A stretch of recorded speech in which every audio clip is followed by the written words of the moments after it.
प्रिय पत्रकार साथियों, बिहार प्रदेश कांग्रेस कमेटी की इस पत्रकार वार्ता में आपका स्वागत है। बीते कई माह से आपका अप्रतिम सहयोग और समर्थन बिहार के लिए इस मंच से उठाई जा रही मुखर आवाज को मिल रहा है, उसके लिए हम हृदय से आपके आभारी हैं। भारतीय राष्ट्रीय कांग्रेस के कम्युनिकेशन डिपार्टमेंट के प्रमुख और देश की मुखर आवाज,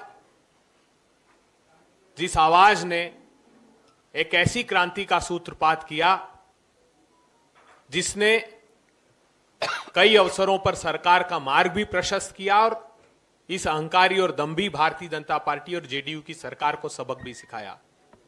हमारे साथ पवन खेड़ा जी हैं जो इस पत्रकार वार्ता को संबोधित करेंगे।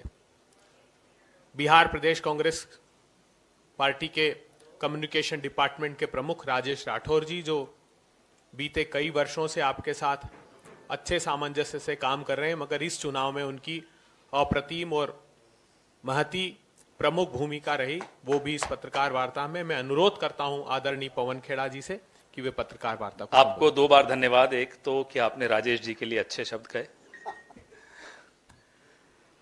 साथियों, आप सबको सबसे पहले धन्यवाद। हमसे ज्यादा दुगनी मेहनत हम सब ने आपको करते हुए देखा और उसके लिए हाथ जोड़कर आप सबका बहुत बहुत धन्यवाद। हर चुनाव महत्वपूर्ण और ऐतिहासिक होता है। यह चुनाव इसलिए महत्वपूर्ण भी है और दुगने रूप से ऐतिहासिक है क्योंकि इस चुनाव से न केवल बिहार की राजनीति तय होगी, बिहार की नई सरकार की दिशा तय होगी, लेकिन इस देश के राजनीतिक विमर्श में क्या चर्चा होनी चाहिए यह तय होगा। जिस तरह से एक तरफ दो तरह के विमर्श थे आपके सामने, एक तरफ का विमर्श कट्टा कनपट्टी था और दूसरे तरफ का विमर्श था नौजवानों को, हर घर को एक नौकरी,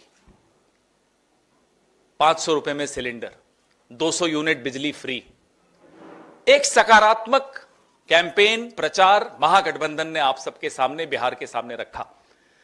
उस कैंपेन पे अगर वोट मिलता है तो देश के तमाम ऐसे राजनीतिक दलों को और नेताओं को यह सीख मिलेगी कि असली मुद्दों पर चुनाव लड़िए, असली मुद्दे उठाइए चुनाव में। और अगर नहीं मिलता तो इस देश में कोई नेता, कोई राजनीतिक दल कभी नौकरी की बात नहीं करेगा, कभी मां बहनों की इज्जत की और सुरक्षा की बात नहीं करेगा, कभी सस्ते सिलेंडर की बात नहीं करेगा, मुफ्त बिजली की बात नहीं करेगा, हर घर नौकरी की बात नहीं करेगा, व्यापारियों की बात नहीं करेगा, किसानों की बात नहीं करेगा। यह इस देश की राजनीति के लिए बहुत बड़ा नुकसान होगा। लेकिन हमें पूरा भरोसा है, बिहार के कंधे पर जब भी लोकतंत्र को बचाने का जिम्मेदारी पड़ी है, बिहार ने आगे बढ़कर उस जिम्मेदारी को निभाया है और इस बार फिर से बिहार उस जिम्मेदारी को निभाने वाला है। मैंने आपको कल बताया, प्रथम चरण में जो हमारे आंकड़े आए 72 से ऊपर है, लेकिन चलिए 72 मान लेते हैं। कांग्रेस का अपना किसी साथी ने कल सवाल पूछा, भाई आपका परफॉर्मेंस पहले चरण में कैसा रहा, तो वो आंकड़े भी आ गए हैं। हमारा पहले चरण में डबल डिजिट में ऑलरेडी जा चुका है, तो दूसरे चरण में क्या होगा आप खुद समझ लीजिए। हम पूरे आत्मविश्वास के साथ, पूरी उम्मीद के साथ आपके सामने बैठे हैं। मैं कुछ आंकड़े भी आपके सामने साझा करना चाहता हूं आपसे। हमारे कांग्रेस अध्यक्ष श्री मल्लिकार्जुन खड़गे साहब खराब स्वास्थ्य के बावजूद 3 बार कार्यक्रम करने बिहार में आए। पेसमेकर लगा था, आपको मालूम है, फिर भी उन्होंने कहा नहीं, मैं इस चुनाव प्रचार में जरूर आऊंगा। राहुल जी ने 16 कार्यक्रम यहां संबोधित किए, रैलीज को संबोधित किया। प्रियंका गांधी जी ने 13 रैलीज को संबोधित किया। हमारे तमाम स्टार कैंपेनर्स सुबह से शाम तक प्रचार में रहे। मैं अभी सिर्फ कांग्रेस की बात कर रहा हूं क्योंकि कांग्रेस के मंच पर बैठा हूं, लेकिन महागठबंधन के भी हमारे साथी दिन भर 24 घंटे इस चुनाव में लगे रहे और इसका नतीजा आपको 14 तारीख को देखने को मिलेगा। चोरी की साजिशें बहुत हो रही हैं। बिहार में एक चोर घूम रहा है, बिहार उस चोर को खदेड़ने के लिए तैयार है। बिहार उस चोरी को बर्दाश्त नहीं करेगा। हम सुन रहे हैं, देख रहे हैं कि कूड़े में वीवीपैट की पर्चियां मिल रही हैं, स्ट्रांग रूम्स की बिजली बंद कर दी जा रही है। ये सब हम सब देख रहे हैं, बिहार भी देख रहा है। लेकिन इतनी भारी संख्या में बिहार के लोग निकल कर आ रहे हैं कि इन तमाम साजिशों को नाकामयाब करेंगे, इसमें किसी को कोई शक नहीं होना चाहिए। दिन भर जानकारियां आ रही थी, अफसर भी जानकारियां दे रहे हैं। कम से कम एक उप मुख्यमंत्री ने अपना सामान पैक करना शुरू कर दिया। उसको मालूम है कि अब घर खाली करना है। और कई मंत्रियों ने इसी तरह से सामान भी पैक करना शुरू कर दिया, फाइलें भी फाड़नी शुरू कर दी। श्रेडर होता है ना, जिसमें कागज डालो तो छोटे छोटे टुकड़े हो जाते हैं। श्रेडर में आज सुबह से काफी कागज डाले जा रहे हैं। हैरान मत होइएगा अगर किसी सरकारी दफ्तर में आग लग जाए फाइलें जलाने के लिए, भ्रष्टाचार के सबूत मिटाने के लिए, तो हैरान मत होइएगा, वो भी हो सकता है। लेकिन आप सब सजग हैं, यहां का मीडिया सजग है, विपक्ष पूरी तरह से सजग है, बिहार का एक एक वोटर सजग है। हम ये देख रहे हैं कि पहले चरण में बिहार ने बदलाव की तरफ एक पहला निर्णायक कदम बढ़ाया और 11 तारीख को बिहार दूसरा निर्णायक कदम बढ़ा रहा है। बिहार बदलाव की ओर तेज गति से जा रहा है। आपके सवाल।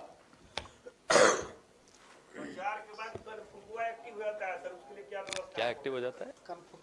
ये क्या होता है? अलग से प्रचार, पैसा बांटना, ये सब होता है। ये सब हम नहीं करते सर। न बिहार को ये सब पसंद है, न ये होगा। बिहार इस बार सब तरफ से आंखें बंद करके मछली की आंख देख रहा है। मछली की आंख है तेजस्वी यादव मुख्यमंत्री बनेंगे 14 तारीख को। बिहार को सिर्फ वही चाहिए। अभी 15 मंत्री चुनाव लड़ रहे हैं, जितने पहले में जीतेंगे उतने ही सेकंड में जीतेंगे। पहले में 1 या 2 जीत रहे हैं, दूसरे में भी 1 या 2 शायद जीत जाएं। बार बार रोजगार की बात होती है, आप उस पर नहीं बता पाते कि रोजगार किस तरह से देंगे। रोजगार की बातें आप तो करते हैं। भाई आप ये बताइए, हम जब करते हैं तो हम तो अपना ट्रैक रिकॉर्ड दिखाते हैं। 17 महीने में 5 लाख नौकरी जो दे सकता है, अगर वो ठान लेता है तो मान लीजिए कि हर घर में वो नौकरी दे के दिखाएगा। नौजवान है, बार बार आपके सामने आना है, वोट मांगने आना है, आपके समर्थन के लिए आना है। धोखा वो नहीं दे सकता।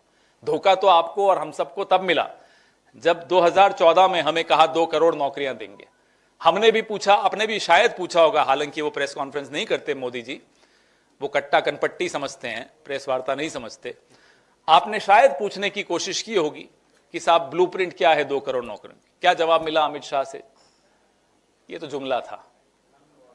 वो जुमला रहा होगा, हम आपको ये करके दिखाएंगे।